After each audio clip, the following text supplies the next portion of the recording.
Asap pekat dari sebuah toko tekstil membuat puluhan karyawan toko berhamburan keluar.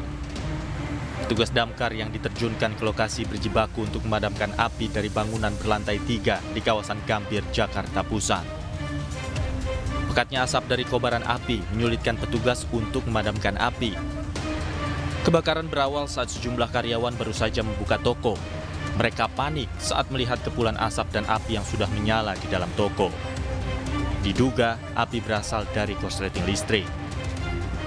Yang terbakar, yang jelas itu di sini kan tekstil. Itu yang telor kan tekstil isinya. Itu sementara ada sebagian sudah diangkutin supaya tidak menjalar kemana-mana. Ya mungkin yang di lantai 2 atau 3 itu yang masih belum terjangkau karena asapnya tebal. Meski beberapa barang berhasil dievakuasi keluar toko, namun kerugian ditaksir mencapai ratusan juta rupiah. Dari Jakarta, Rani Sanjaya, iNews melaporkan.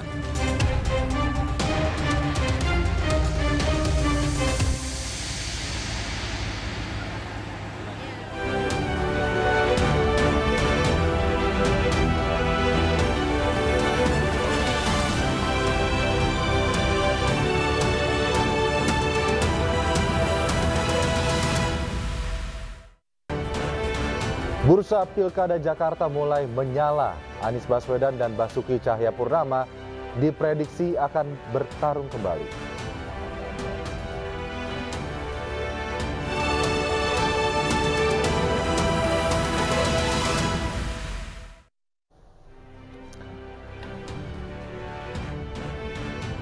Ya, selamat sore, demikian tadi berita pilihan iNews sore hari ini bersama saya Aldi Hawari.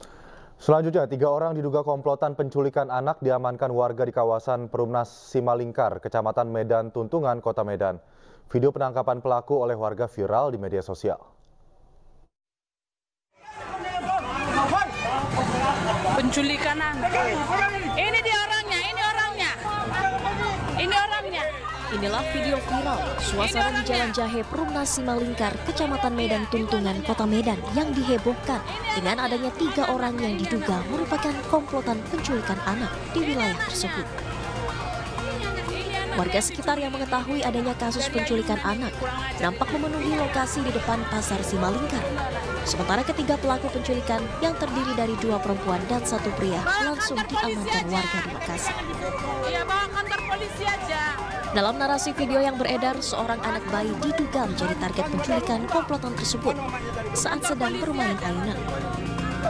Warga yang kesal sontak mengeluarkan kata-kata makian, sembari menggiring ketiganya untuk dibawa ke Mapolsek Medan Tuntungan. Tim Liputan iNews melaporkan. Ini dia orangnya, ini orangnya. Ini orangnya. Ini orangnya. Pemirsa, mobil SUV dengan plat dinas Polri menabrak sebuah minibus saat menyalip melalui bahu jalan dengan laju kencang di Jalan Layang Tol MBZ pada Senin pagi.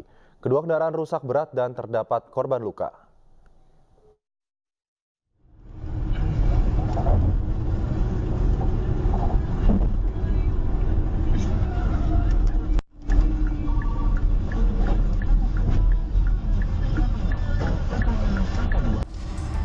Inilah rekaman dari kamera dashboard kendaraan yang memperlihatkan detik-detik terjadinya kecelakaan lalu lintas antara mobil berjenis SUV dengan plat dinas Polri dengan sebuah minibus di Jalan Layang Tol Syekh Muhammad bin Zayed pada Senin pagi sekitar pukul 7 waktu Indonesia Barat. Sebelum menabrak, nampak kendaraan SUV dengan nomor polisi 7-8 milik Polda Jawa Barat tersebut menyalip dari bahu jalan tol layang MBZ dengan laju kencang dan menyalip kendaraan-kendaraan di depannya hingga kehilangan kendali dan menabrak. Kendaraan minibus yang ditabrak kemudian oleng hingga menabrak tembok pembatas tol dan berputar-putar.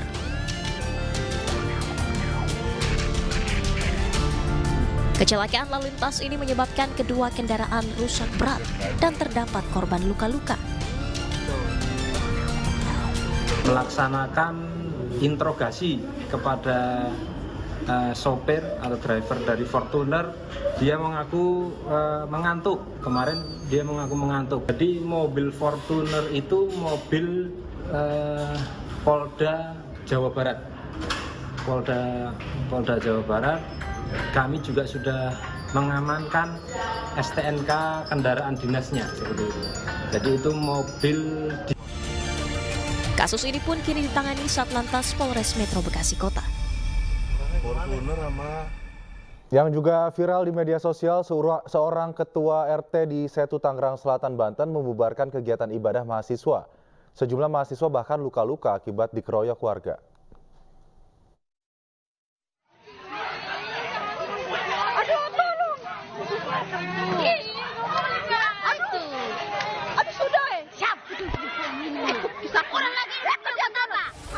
Kericuan terjadi di kawasan Setu Tangerang Selatan, Banten pada Minggu malam. Warga beramai-ramai menggeruduk sebuah rumah indekos yang berisi sejumlah mahasiswa. Bahkan warga mengeroyok sejumlah mahasiswa. Pak RT ngomong, dia langsung keluar. Pak RT namanya siapa?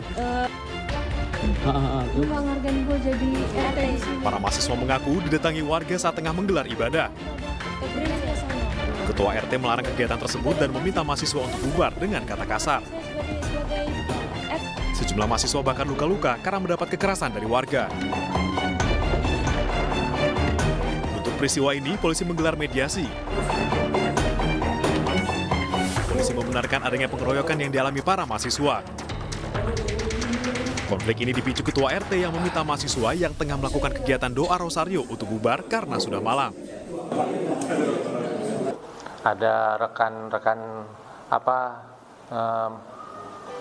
umat Kristiani yang sedang mengadakan doa rosario ya.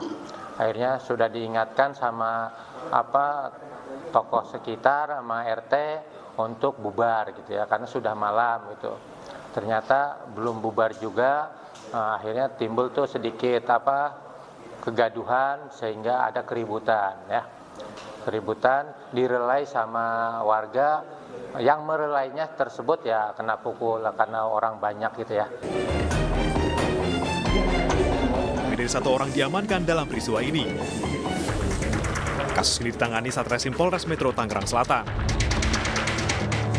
Dari Tangerang Selatan, Banten, Nunung Purnomo, iNews melaporkan. Pemirsa, tim SAR gabungan TNI AU dan Polda Sulsel kembali mengevakuasi puluhan korban tanah longsor di Kecamatan Latimojong, Kabupaten Luwu, Sulawesi Selatan. Warga yang dievakuasi umumnya merupakan wanita, lansia, dan anak-anak.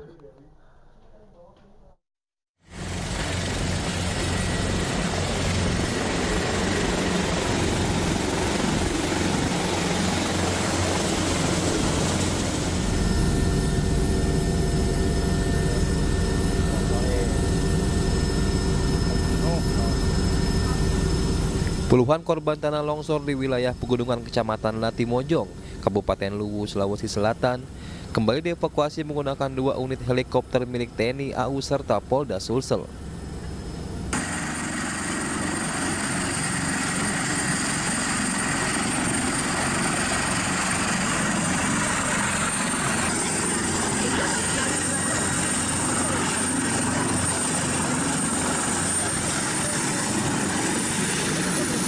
Isak tangis pecah saat puluhan korban tanah longsor ini bertemu sanak keluarga di posko induk bencana Sulsel yang terletak di lapangan Andi Jema Belopa.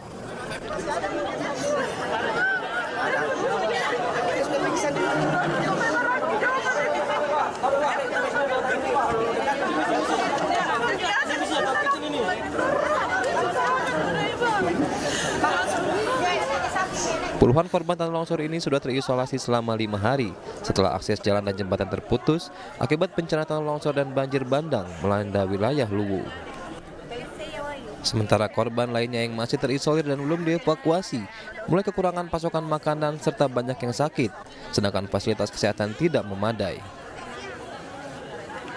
Yang saya alami selama 1 minggu ini di atas pasca bencana, banyak masyarakat yang butuh sembako, kemudian penerangan lampu, kemudian saat ini banyak masih yang sakit, Pak, butuh dievakuasi secepatnya ke kabupaten atau segera dibawa ke rumah sakit. Karena di sana tidak banyak medis yang di sana yang melayani, alat seluler terbatas.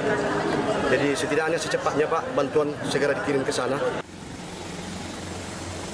Selain melakukan evakuasi warga yang terjebak di wilayah Kecamatan Latimojong, Helikopter TNI AU dan Polda Sulsel juga digunakan untuk mendistribusi logistik ke daerah terisolir. Dari Kabupaten Luwu, Sulawesi Selatan, Nasruddin Rubak, iNews melaporkan. Pemirsa, tiba di tanah air, tim Thomas dan Uber Indonesia disambut Menpora Dito Aryo Tejo. Selengkapnya usai jeda, iNews Sore segera kembali.